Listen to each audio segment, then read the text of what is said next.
السلام علیکم۔ آج ہم کریں گے کرسی کی آپ بیتی۔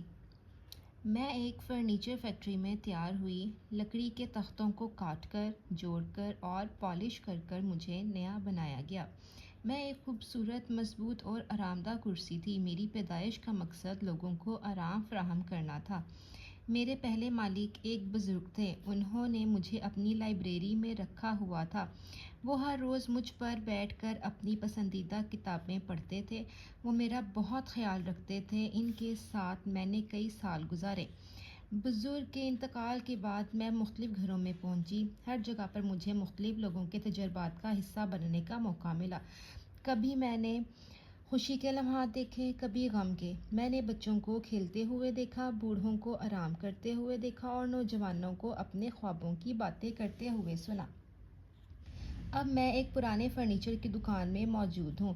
میرے کچھ حصے پرانے ہو گئے ہیں، کچھ خراب اور کچھ ٹوٹ پھوٹ کا شکار ہو گئے ہیں، لیکن میری یادیں اب بھی تازہ ہیں۔ شاید کسی دن کوئی نیا مالک مجھے خرید کر میری مرمت کروائے اور مجھے اپنے ساتھ گھر لے جائے۔